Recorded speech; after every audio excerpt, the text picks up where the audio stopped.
அன்பானவர்களே, அன்பு வணக்கங்கள்.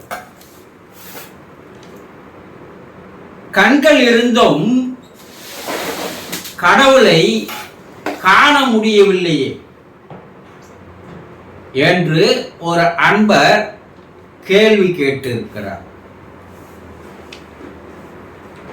கண்கள் இருக்குப்பா, நான் கடவுளை தேடி கோயில் கோயிலா போறேன், ஆயிரக்கணக்கான கோயில் போயிட்டேன், ஆயிரக்கணக்கான உருவங்களை பார்த்துட்டேன், ஆனா கடவுளை காண முடியலையே என்பதுதான் அவருடைய ஆதங்கம். இல்ல, கண்ணதாசன் பாடல் ஒன்று நினைத்து பார்க்க வேண்டும். இறைவன் இருக்கின்றானா? மனிதன் கேட்கிறான். அவன் இருந்தால் உலகத்திலே எங்கே வாழ்கிறான்? நான் நாத்திகனானே, அவனை கண்டுபிடிக்க முடியல. நான் ஆத்திகனானேன், அவன் அகப்படவில்லை அப்படின்னு எழுதியிருப்பார். நீ நாத்திகனா இருந்தாலும் சரி, ஆத்திகனா இருந்தாலும் சரி, கடவுளை பார்ப்பதற்கு என்று ஒரு தனி வழி இருக்கிறது, ஒரு முறை இருக்கு. அந்த சூட்சுமம் தெரியாத நீ பார்ப்பதெல்லாம் உருவங்கள், சிலைகள். இவை கடவுளுடைய பிரதிபலிப்பு, கடவுள் கிடையாது. நீ உயிருள்ள ஒரு பொருளை பார்ப்பதில்லை, உயிரற்ற ஜடத்தை பார்த்துட்டு அதான் கடவுள் நினைக்கிற. இதுல இயேசு அவர்கள் அருமையான ஒரு வார்த்தையை சொல்லியிருப்பார், தேவ வார்த்தைகள். கண்கள் இருப்பவர்கள் காண்பார்கள், காதுகள் இருப்பவர்கள் கேட்பார்கள். ரெண்டே வார்த்தையில முடிச்சிட்டார் எல்லா விஷயத்தையும். அப்ப எங்களுக்கு கண்கள் இருக்குதே, நான் ஏன் காண முடியல நீங்க கேட்கலாம். இதேதான் பாரதி என்ன சொல்றான், அருமையா அவன் கடவுளை பார்த்து இருக்கிறான், கடவுளுடைய ஓசையை அவன் கேட்டு இருக்கிறான். அவனும் மனுஷன் தானே. காக்கை சிறகினிலே நந்தலாலா, உந்தன் கரிய நிறம் தோன்றுதையா நந்தலாலா, பார்க்கும் இடங்களிலெல்லாம் நந்தலாலா, உந்தன் பச்சை நிறம் தோன்றுதையா நந்தலாலா, கேட்கும் ஓசையெல்லாம் நந்தலாலா, உன்னுடைய இனிய கீதம் இசைக்குதடா நந்தலாலா. எப்படி பார்க்கிறார் பாரு அவர் கடவுளை. எல்லா உயிரினங்களிலும் கடவுள் இருக்கிறான். நீங்க என்ன நினைச்சுக்கிறீங்க? கடவுள் என்றும் கோயிலுக்குள்ள இருக்கிறான், அவன் சிலையா இருக்கிறான், அவன் சிவபெருமானாக்குறான், லிங்கமாக்குறான், முருகனாக்குறான், விநாயகனாக்குறான், பெருமாளாக்குறான். இதை நினைத்து கொண்டிருந்தால், இதுதான் உண்மைன்னு நினைச்சீங்கன்னா, நீங்க இன்னும் ஆன்மீகத்தினுடைய முதல் படிக்க நீங்க போல. நீங்க ஆன்மீகவாதி அல்ல. இதுல நிறைய பேர் நான் ஆன்மீகவாதின்னுவான். அவன் எல்லாம் பார்த்தீங்கன்னா வேடதாரிகள், கபடதாரிகள், வேஷம் போட்டவர்கள், ஏமாற்றுபவர்கள். இவங்க தான். அவனுக்கு யாரும் தெரியாது. தெரிந்து விட்டால் அவனுக்கு அதெல்லாம் தேவையே இல்லை. அப்போ இறைவன் என்றவன் எப்படி இருப்பான், நான் அவனை எப்படி பார்க்கறது அப்படின்னா, ஒரு இந்துவாக இருந்தால் நிச்சயமாக பகவத்கீதை படித்திருக்க வேண்டும். ஆனா நிறைய பேர் இப்ப படிக்கிறது இல்லை. இன்னைக்கு ஜென்ஸ் கிட்ஸ் அதெல்லாம் தெரியாது. இன்றைய ஆன்மீகவாதிகள் என்று சொல்பவர்கள் பகவத்கீதை படித்தவர்கள் அல்ல. சரி, தொலைக்காட்சியாவது நீங்க பார்த்துருக்கலாம், மகாபாரதம் பார்த்துருக்கலாம் இல்லையா? அதுல கிருஷ்ண பகவான் அர்ஜுனனுக்கு என்ன சொல்லுவார்னா, அர்ஜுனா, நீ என்னை தேரோட்டியாவே பார்க்கிற, உன்னை என் நண்பனாவே பார்க்கிற, அதனால எனக்குள் இருக்கின்ற இறைத்தன்மையானது உனக்கு தெரியல. நானே ஆதியும் அந்தமும் ஆனவன் சொல்றார் அவனுக்கு.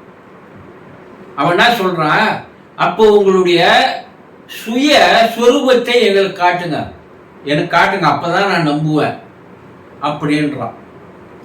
அப்பதான் அவர் என்ன செய்யறாரு, தன்னுடைய விஸ்வரூப தரிசனத்தை காட்டுகிறார். ஆனா அதுக்கு முன்னாடி அவர் ஒரு வேலையை செய்யறார். கிருஷ்ண பகவான் அர்ஜுனனுக்கு ஒரு வேலையை செய்யறார். என்ன செய்யறாருன்னா, ஒரு அதிசயமான கண்ணை அவனுக்கு தரார். இந்த புறக்கண்களால் இறைவனை காண முடியாது. ஒரு திவ்ய திருஷ்டி என்று சொல்வார்கள். என்னங்க, தெய்வ கண் என்று சொல்கிறார்கள். அதுதான் சித்தர்கள் முனிவர்கள்லாம் சொன்னா மூன்றாவது கண்ணுன்னா திவ்ய திருஷ்டி, தெய்வீக பார்வை. அந்த மூன்றாவது கண்ணை கிருஷ்ண பகவான் அர்ஜுனனுக்கு முதலில் திறந்து விட்டு, நீ என்னை பார்க்க வேண்டும் என்றால் இந்த கண்ணின் மூலமாக தான் என்னை பார்க்க முடியும், நீ உன் புறக்கண்கள்ல பார்க்க முடியாது. இப்ப என்னுடைய விஸ்வரூப தரிசனத்தை பார். ஆனா என்ன விஸ்வரூப தரிசனம்? நம்ம என்ன ஒரு 100 தலை இருக்கிற மாதிரி 1000 கை இருக்கிற மாதிரி போட்டு காட்டுவான் படத்துல, அது கிடையாது. பிரபஞ்சத்தினுடைய காட்சி, அதுக்கு பேர் தான் விராட் ரூபம்னு சொல்லுவான். இந்த பிரபஞ்சம் ஒட்டுமொத்தமா அந்த கல்ல அவனுக்கு தெரியுது. அந்த கல்ல மண்டலங்கள் தெரியுது, நட்சத்திரங்கள் தெரியுது, விண்மீன்கள் தெரியுது, எல்லா கோள்கள் தெரியுது, எல்லா உயிரினங்கள் தெரியுது.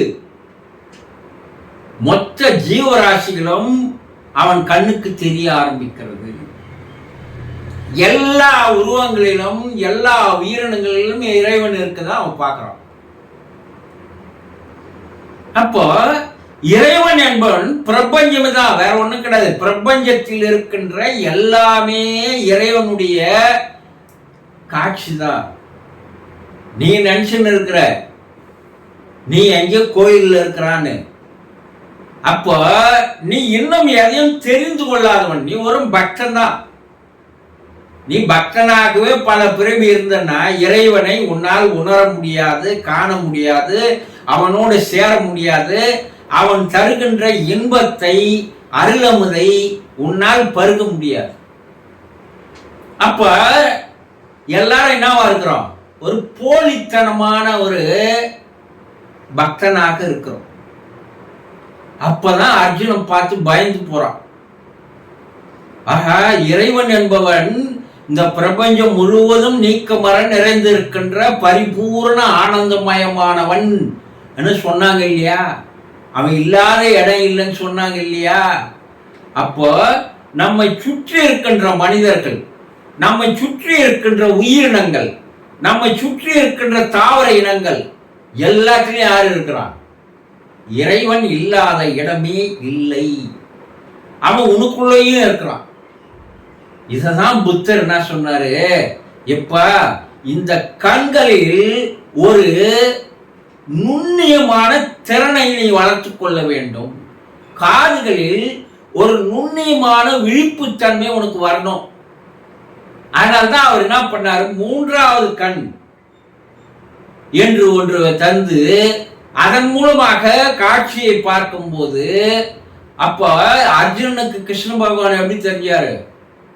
பல ஆயிரம் சூரியன் எப்படி வெளியே வந்தா எப்படி இருக்கும், அதனுடைய வெளிச்சமானது பிரம்மாண்டமான வெளிச்சம் இல்லையா?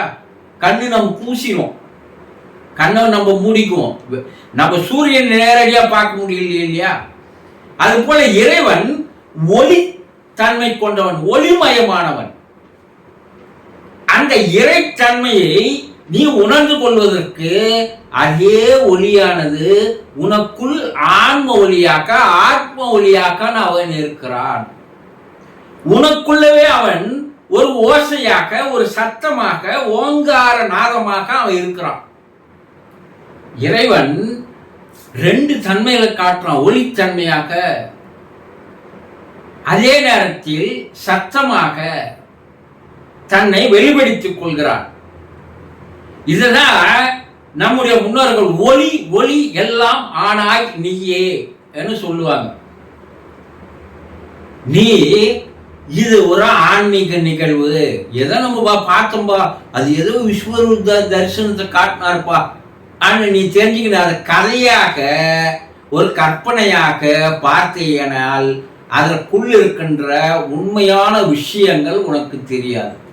அதனால்தான் வள்ளலார் என்ன சொன்னாரு, வாடிய பயிரை கண்ட போதெல்லாம் நானும் வாடினேன். ஐயோ அதுக்கு தண்ணி இல்லையே, அதுவும் ஒரு உயிர் தானே அனி இறைவன் கிட்ட பண்றாரு. அதுவும் இறைவன் தான். ஆனா உயிரினங்களில் எல்லாம் இறைத்தன்மை இருக்கிறது. இறைவன் எல்லா உயிரினங்களிலும் தன்னை வியாபித்துக் கொண்டான்னு சொல்றார் வள்ளலார். அப்ப இறைவனை பார்ப்பதற்கு ஒரு கண் தேவை. புறக்கண்களால் முடியாது, அகக்கண்ணால் தான் பார்க்க முடியும். புறக்காதுகளால் பார்க்க முடியாது, அகக்காதுகளால் தான் பார்க்க முடியும், கேட்க முடியும் ஓசைய.